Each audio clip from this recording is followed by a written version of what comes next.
name is Tylluan. I'm a solitary pagan witch. I'm an author and the founder of the Wolf and Howl Press. Today's little chat is about releasing spells. That was Daisy's contribution. And what I mean by releasing spells is how do we set them free to do their work? We've done the spell, we've done what have you, and then it often feels like a bit of an anticlimax. So how do we set a spell free? I would say, well, my favourite way would be literally to blow it on its way. That's fine. That's a perfectly good way to do it. Another way is to actually use a rubber band on your hand and to sort of, almost like a catapult, but let it flick your skin.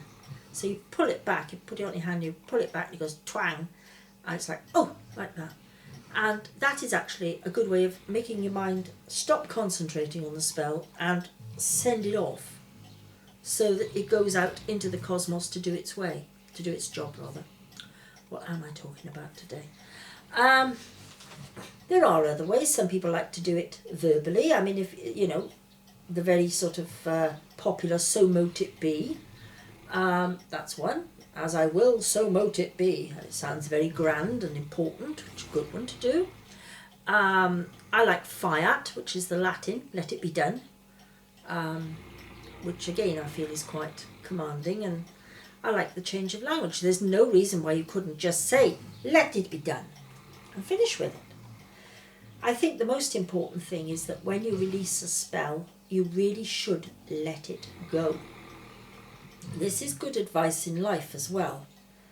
When something is really, there is nothing you can do about it, sometimes you have to let go of the anger, the grief, what have you. I know with me sometimes I can get very angry about injustices of varying descriptions, and I can be, until they are resolved, I am planning my revenge already, and I'm sitting there thinking to myself, right, I am going to get even with this. And most people are like that. They may not tell you that they are, but then most people are, believe me. You can tell by their actions. But the thing is, when it is actually all over and done with, I don't feel like that anymore. I tend to calm down a lot. And I have let it go. I have let go of my anger, if you like. I have, perhaps my anger and my seething away is partly what's driven it all to its conclusion.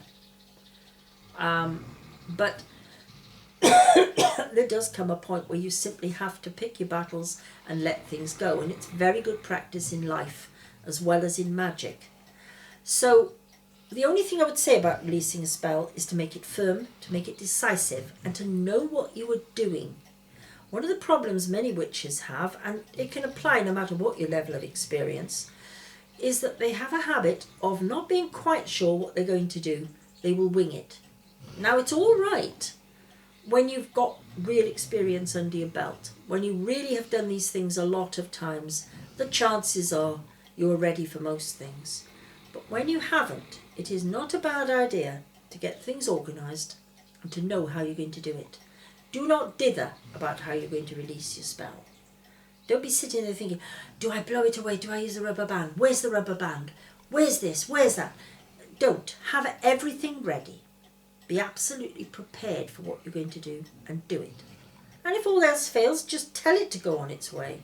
Right, you're done now. Go on. Go and do your job. Go and do what I've told you to do. Go on. That's it. And stop thinking about it afterwards. That's very important, to let it go. And I think that's really all I've got to say on that one. There isn't much more to say. It is pretty much common sense. But sometimes we do need a little reminder, a little nudge to remind us that's the way, that is the easiest and the most reliable way for us to do it. I hope you've enjoyed it, and thank you very much for listening. Goodbye.